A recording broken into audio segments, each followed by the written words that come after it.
Pakistan is a country that's filled with so many different things to do and see that it would take a lifetime and perhaps even longer for one to experience everything in the country. I'll be sharing 10 of some of the biggest reasons why people love Pakistan. Starting at number 10, the beauty of nature in Pakistan. Pakistan's natural beauty is much more surprising and beautiful than many foreigners expect. From the scenic mountains up north down to the beaches, the country is filled with so many breathtaking sights. Like literally you can see snow-capped mountains. Also, lots of natural bodies of water. And I mean, the greenery is endless. While we're talking about how the country looks, we gotta talk about the architecture. So it's not just the natural beauty that makes a country lovable, but the amazing architecture as well. The Mughals were one of the greatest dynasties of the Indian subcontinent, and they built many famous monuments like the Taj Mahal, for example.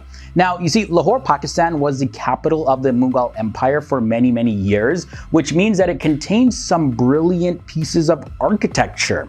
Like, take a look at this. This is the Badshahi Mosque. Also, you're gonna see the Lahore Fort. They're perhaps two of the most impressive buildings in all of Asia.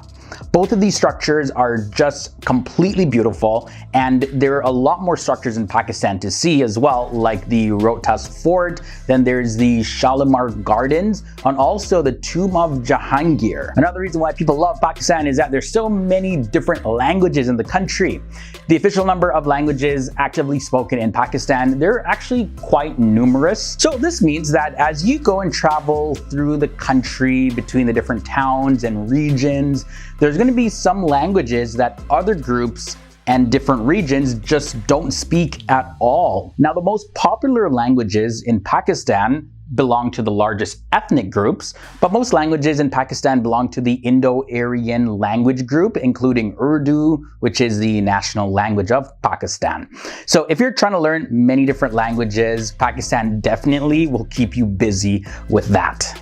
Moving on to number 7, we have to talk about the music. Having a diverse culture has allowed Pakistani musicians to really experience a lot of different forms of music and poetry styles. Like there is Qawwali and Ghazal, they're music styles that are really very unique to Pakistan. And TV shows like Coke Studio, for example, they have gained millions of fans internationally as well as locally. So it's helped brought a lot of these musical styles to an international audience. The nation has also produced legendary singers. There is Nusrat Fateh Ali Khan, as well as you'll find poets like Faiz Ahmed Faiz, who come out of Pakistan, and they left a great influence on culture and the music industry on a whole. Now, musicians nowadays, they also play with some more modern styles of music, but they fuse them into music with the Urdu language, and they mix it with different genres like blues, rock, and jazz, and other genres as well. So yes, you're gonna notice a very unique sound when these genres are infused with traditional Pakistani music also. Family bonds is a big reason to love Pakistan. This is one of the big things that you're gonna notice is that family is a huge priority in the country. And this has a lot to do with the religious, cultural, economic, and societal values in Pakistan. Pakistani society is not led by individualism, but rather collectivism. And this means that family and other relationships, their bonds stand strong. Number 5, cricket. Cricket is number 5. Cricket may have been a sport that was introduced to Pakistan by the British, but today the country not only has made it its own, but it also produced one of the world's best cricket teams. Other sports like hockey and squash, badminton, and various other sports are widely played in Pakistan too. But man, if you see Pakistanis watch cricket or play cricket, that alone literally should be a wonder of the world. It's pretty awesome to see their passion, their excitement, and the energy that they put into cricket. So no doubt this is one of the big reasons why people love Pakistan. Also, TV shows. You see, over the past several decades, the Pakistani drama industry has grown big time. The writers, they base their stories around real-life events as well as social problems that are relatable to the Pakistani people. So they keep local and international viewers glued to the screens. Number 3 brings us to the food, of course. Oh, Pakistani food.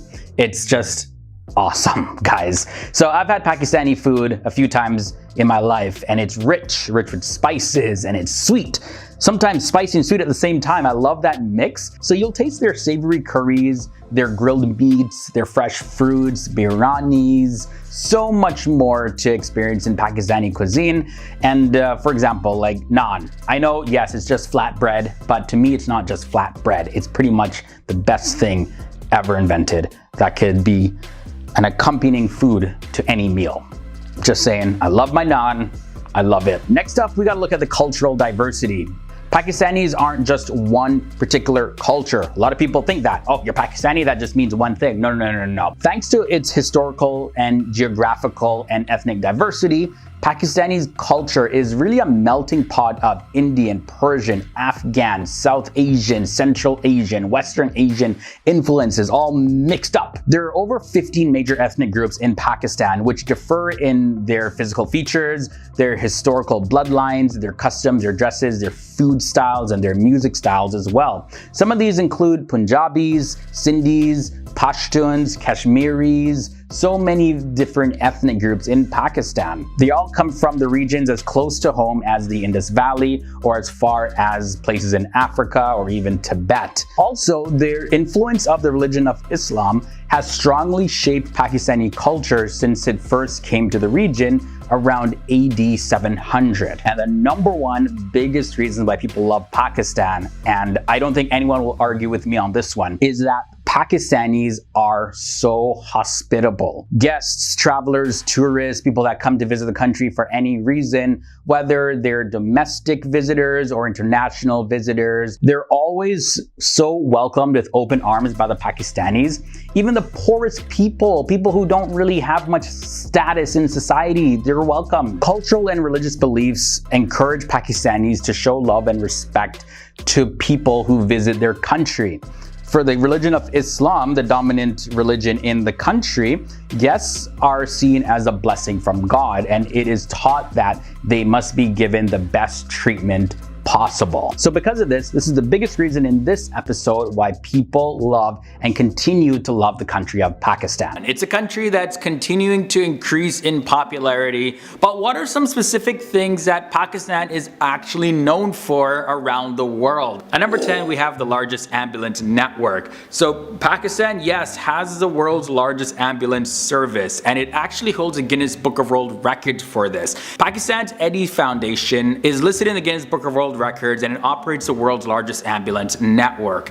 And the founder was Abdul Sattar Edhi, who's very respected in Pakistani history for his service that he's provided to the community. And now the ambulance network lives on in his name. Next up is Kura. Pakistan has the second largest salt mines in the entire world. Now the Kura mine dates all the way back to 320 BC, and it was opened in 1872, and it brings in 250,000 visitors from all over the world every single year. It's estimated that it has in reserve 600 million tons of salt. That is a whole lot. They'll give you a kidney stone. Changamanga comes in next. And no, this is not some Japanese invention. It is actually a planted forest that includes a wildlife reserve in Kasur and Lahore districts of Punjab, Pakistan. It's located approximately 80 kilometers southwest of Lahore. And now it was once the largest man-made forest in the entire world. However, because of illegal deforestation, it has shrunk in recent times. Number 7 brings us to the Haleji Lake. Now, Haleji Lake was a saline lagoon up until the 1930s, and that's when it was converted into a reservoir to provide additional water to Karachi, Pakistan. Now back during the Second World War, additional water was really needed for the troops stationed at Karachi, and the then British government of the Sindh province decided to increase the capacity of the lake by introducing a feeder canal from the Indus River. Now the salt water was drained out, and an embankment was then built around the lake, which was fed fed with fresh water through a canal. And now this took about 2 years to actually fully complete. Number 6 brings us the Tharparkar Desert, also known and often referred to as the Green Desert. The Tharparkar Desert is the only fertile desert on the planet. Tharparkar is one of the 29 districts of the Sindh province in Pakistan, and it is the largest district of Sindh province by land area. It has the largest Hindu population in all of Pakistan. Halfway in at number 5, Pakistan is also the world's largest producer of hand-sewn footballs. Salcott is the world's largest producer of hand-sewn footballs, obviously located in Pakistan, and the local factories manufacture 40 to 60 million footballs every single year. This amounts to 60% of the world production. So a whole lot of hand-sewn footballs coming of Pakistan. Pakistan also has the highest ATM, and now this ATM here is operated by the National Bank of Pakistan, and the ATM was installed at the Pak-China border with a height of 16,007 feet above sea level, way high up. Cricket is at number 3. From losing to not so good teams to beating the best teams, Pakistan's cricket team is easily the most unpredictable. This is according to Pakistani sources, by the way, and that's what makes it one of the most exciting teams to watch in the entire world to play cricket. So whether or not you think Pakistan has the best cricket team or you're not a big fan of your team, you can always guarantee that if they're playing, the guys in green are going to give you a good time, and definitely it's going to be an entertaining match. The next thing is the Faisal Mosque. So the Faisal Mosque is a mosque in Islamabad, Pakistan, and it's located on the foothills of Margala Hills in Islamabad. And this mosque is pretty awesome. It features contemporary designs, and it's made up of 8 sides of concrete shell, and it's actually inspired by a Bedouin tent. That's where you get the unique design from. Now the main prayer hall and courtyard is said to hold around 100,000 worshippers at a time. And yeah, the Faisal Mosque is probably the coolest mosque that I've ever seen. Like, I want to live there. But at number 1, we have another mosque, and this is the Badshahi Mosque, and this is why it is in the number 1 spot. So the Badshahi Mosque is the largest and the last of the Grand Imperial Mosques built by the Mughals. The Mughal Emperor Aurangzeb built the Badshahi Mosque in the year 1673. Now it's the second largest mosque in Pakistan, and it can accommodate over 55,000 worshippers at a time.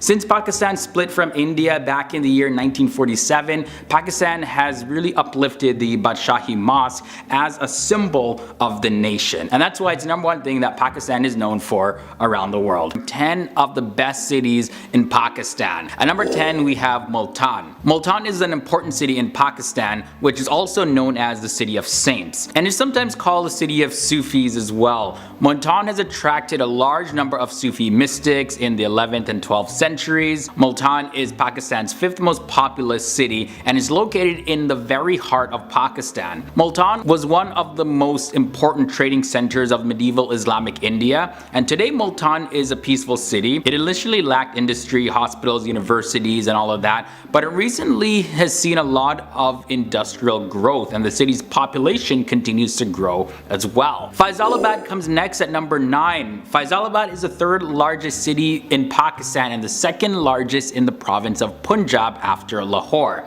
Historically, Faisalabad was one of the first planned cities of British India. Of course, it's grown into a cosmopolitan metropolis long since then. And Faisalabad is very famous because of its agriculture and industrial textiles. Because it's the biggest textile city in Pakistan, Faisalabad is often called the Manchester of Pakistan, which is also known for its textile industry. The city is an industrial center with major railway repair yards as well as engineering works and mills that process sugar, flour, and oilseed. Also, Faisalabad contributes to 20% of Pakistan's total GDP. Number 8 is Rawalpindi, famously just called Pindi. It's very close to Islamabad, and both of them are referred to as twin cities. So what's so cool about Pindi anyways? Well, first of all, it's cheap. Like literally, like you feel the difference when you come from Islamabad to Rawalpindi. Housing costs are a lot lower, and you can eat some great food for a lot lower prices. You can also get great quality products at a lower price as well. Pindi's markets are famous all throughout Pakistan. We have the Raja Bazaar. It's a huge market with thousands of different shops, and it's one of Pakistan's oldest markets, and it's also Pakistan's most famous market. The city at number 7 is Sialkot. Sialkot is Pakistan's 12th most populous city, and it's part of northeast Punjab, one of Pakistan's most highly industrialized regions. During the partition of India, Muslim refugees from India settled in Sialkot district and assimilated with the local population. In the year 1965, the Indian army counterattacked in the area, but the Pakistani army successfully defended the city. Sialkot is an inspiration in particular because despite being cut from Kashmir, Sialkot has managed to position itself into one of Pakistan's most prosperous cities, exporting up to 10% of all Pakistani exports. At number 6 is the city of Quetta. Quetta is the 10th largest city in Pakistan. It's located in the Balochistan province, and what makes Quetta different is that it's situated 4,500 meters above the sea level. Also, as the capital of the province of Balochistan, Quetta is known as the fruit garden of Pakistan, with a very large variety of fruits and dry fruit produced there. Located near the Pakistan and Afghanistan border, Quetta serves as a trade and communication center between the two countries, and there's attractions like Hana Lake and the Hazarganji Chitan National Park, and there's also growing centers of education in the city, which makes Quetta one of the best cities in Pakistan. Halfway in, we have Gujranwala. Gujranwala is a major industrial city located in Punjab, Pakistan. Gujranwala is famous as a city of wrestlers, as it produced some of the most famous wrestlers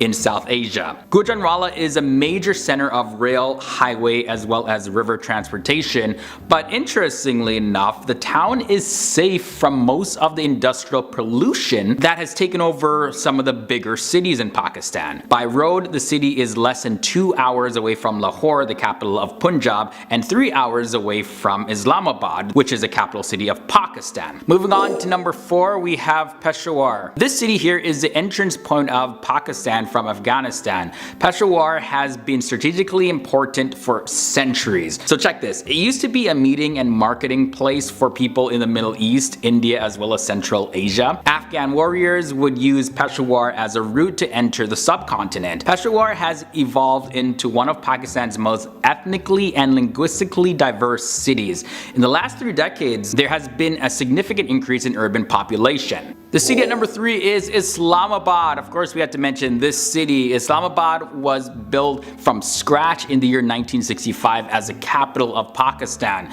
It's an extremely well-planned city with 50% green belts and 50% residential/commercial areas to balance everything out.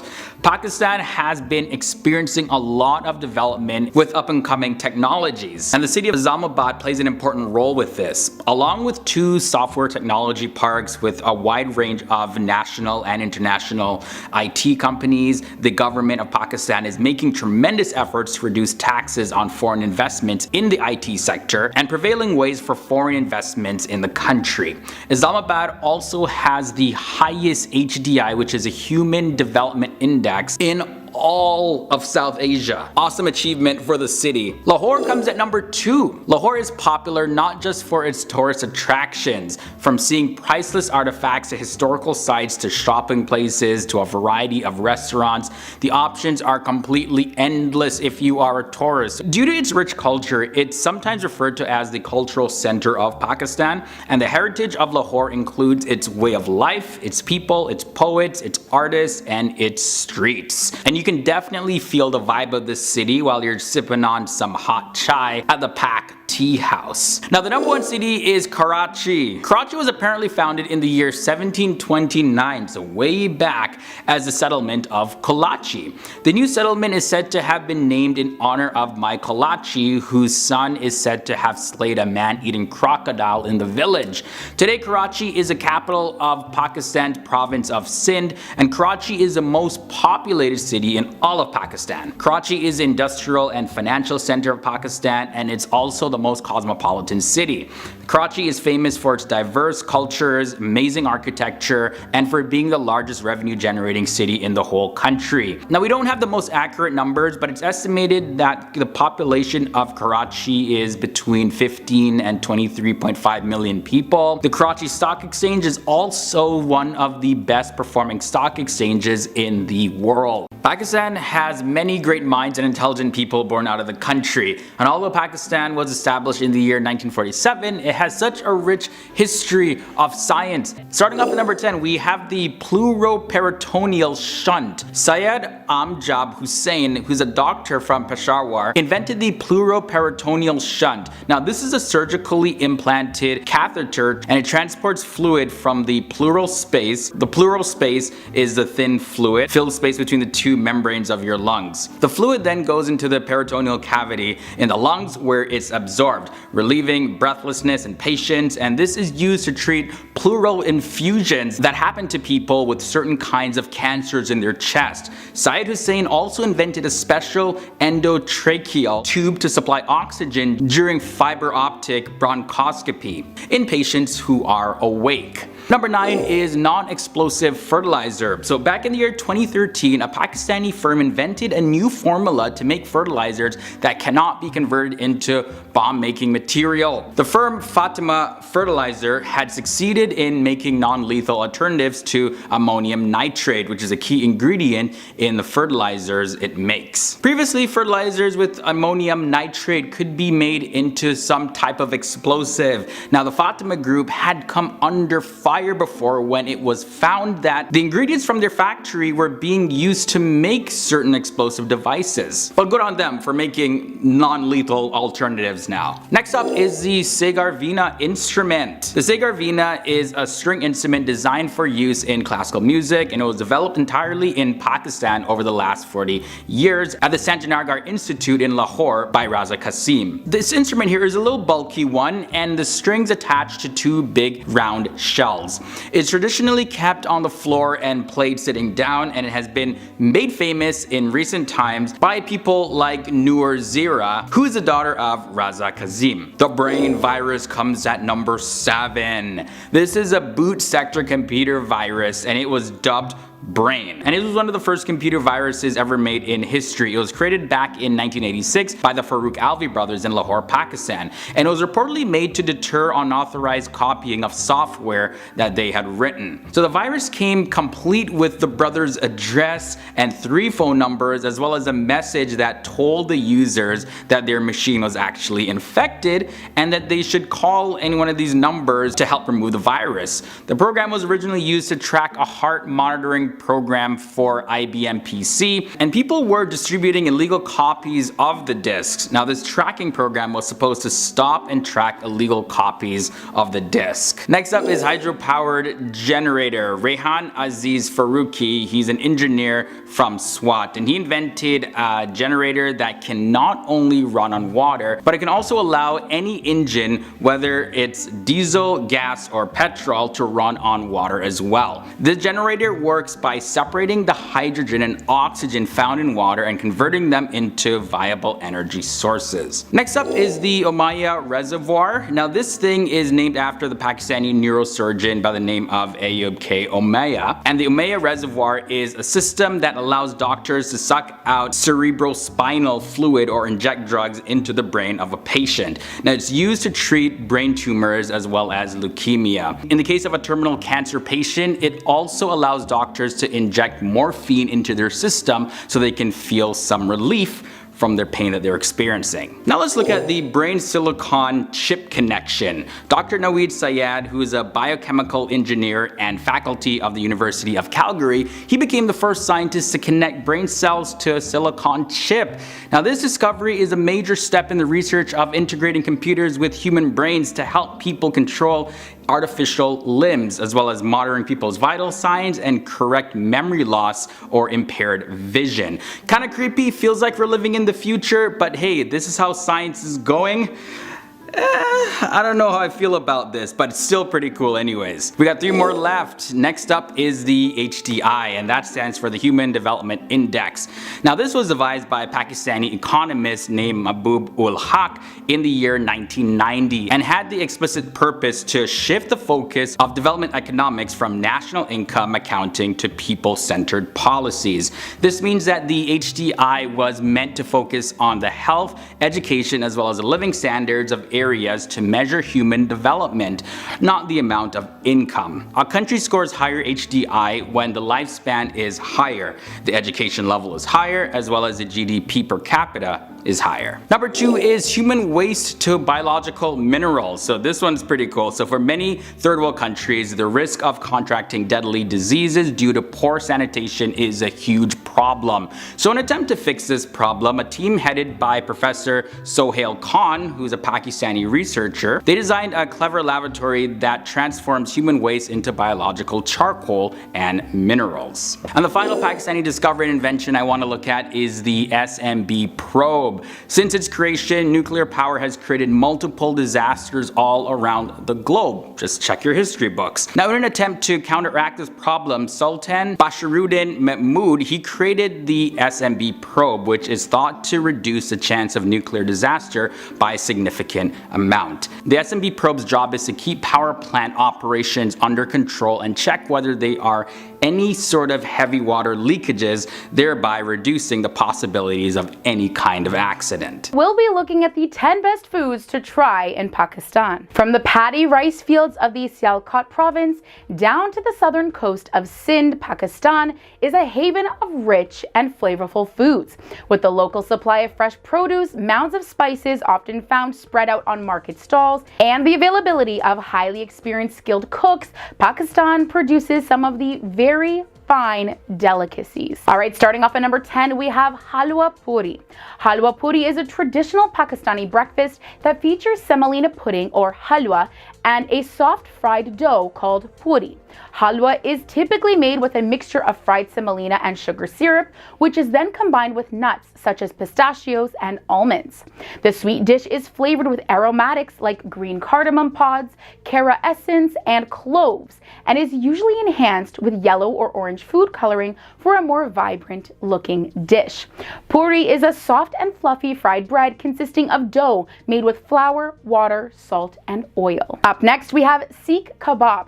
Sikh kebab is a delicious, juicy Pakistani kebab variety made with a combination of minced meat, typically lamb, onions, garlic, ginger, coriander, lemon juice, yogurt, and garam masala. The spices used in the dish can also be modified according to personal preferences. The meat mixture is placed on skewers and the kebabs are then grilled over hot coals, giving them a nice smoky flavor in the process, although they can also be prepared in a tandoori oven. Sikh kebab is traditionally served piping hot with salads, onions, fries, mint chutney, or flatbreads on the side. And we all know the love of samosas. Due to their crunchy texture and a variety of different flavors, samosas provide a perfect introduction to the world of Pakistani cuisine. These deep-fried triangular pastries are filled with a variety of ingredients, ranging from vegetables to meat, such as onions, lentils, spiced potatoes, peas, or ground meat. These savory triangles are typically served hot and accompanied with chopped onions, yogurt, or fresh homemade chutneys made with a variety of ingredients, such as mint, coriander, or tamarind. Up at number 7, we have nihari. Nihari is a popular meat-based dish consisting of slowly cooked meat such as beef shanks, mutton, or chicken. The meat is cooked together with stock and numerous spices such as cumin, cloves, garam masala, and cardamom in big vessels which are sealed with dough. It takes anywhere from 6 to 8 hours for nihari to be cooked properly, and it is traditionally consumed for breakfast, since the name of the dish is derived from the Arabic word nahar, meaning morning. Let's move on to our next dish, zarda. The bright yellow zarda is a sweet and fragrant Pakistani rice dish, which consists of basmati rice cooked with milk and sugar. The rice is cooked alongside natural food colorings, which give the dish its yellow color, and a blend of traditional spices, most commonly cardamom, cinnamon, and saffron. Often it also includes raisins and chopped roasted nuts such as pistachios, almonds, or walnuts. Zarda is considered a rich and festive dish, usually served on special occasions, but it is also making a perfect everyday dessert enjoyed warm over a cup of refreshing tea. And at the halfway point in our video today, we have saji. Saji is a popular Pakistani dish originating from the province of Balochistan. It consists of marinated, skewered, and roasted lamb or chicken. The meat is typically marinated in salt, although it can be combined with green papaya paste or stuffed with potatoes and rice. Traditionally, whole chickens are roasted over an open fire so that the burning wood imparts a smoky flavor to the meat. When properly prepared, the meat should be crisp on the outside yet juicy and tender on the inside, and consumers often squeeze lemon juice over the meat just before eating. Sounds delicious. Let's move on to paratha. Golden brown in color, flaky and layered, paratha is a type of bread that is typically consumed for breakfast. It consists of whole wheat flour that is baked in ghee or clarified butter and comes in round, triangular, square, or heptagonal shapes. Parathas are often stuffed with ingredients such as boiled potatoes, cauliflower, garlic, ginger, chili, paneer, or radish. They can also be accompanied by pickles, yogurt, homemade chutneys, or meat and vegetable curries. And up at number 3, we have chapli kebab. A specialty of Pashtun cuisine, this spicy meat patty is prepared with a combination of minced beef or mutton. The unique taste of chapli kebab comes from spices such as dried coriander and pomegranate seeds, green chilies, and mint. Its name is derived from a Pashto word chaprik, meaning flat. And even though chapli kebab is often said to have originated in Peshawar, today it stands as a favorite throughout Pakistan, Afghanistan, and India. Chapli kebab are traditionally served with yogurt sauce, salads, and naan bread. Up next, we have another favorite. Biryani is one of the most famous and loved Pakistani dishes. This is a rice dish generally seasoned with spices and usually served as a main dish. Ingredients such as mint leaves, raisins, and rose water give the long-grained rice authenticity. And if you like, ghee can also be used to replace oil. Mutton, herbs, and toppings such as carrots and saffron, together with nuts, are mixed together when it is served. Biryani is widely cooked in different varieties, served at parties, and made on holidays. Hyderabadi biryani, Sindhi biryani, and Karachi biryani are also considered to be some popular varieties. And up at number 1 in today's video, we have chicken karahi. Chicken karahi is a poultry dish that is very popular in Pakistan. The word karahi in its name refers to a thick and deep cooking pot similar to a wok in which the dish is prepared. Apart from chicken, the dish is also made with red chili powder, cumin, garam masala, ginger, allspice, cardamom, tomatoes, and garlic. When prepared with mutton, the dish is known as gosht karahi. It is traditionally served with rice, roti, or naan.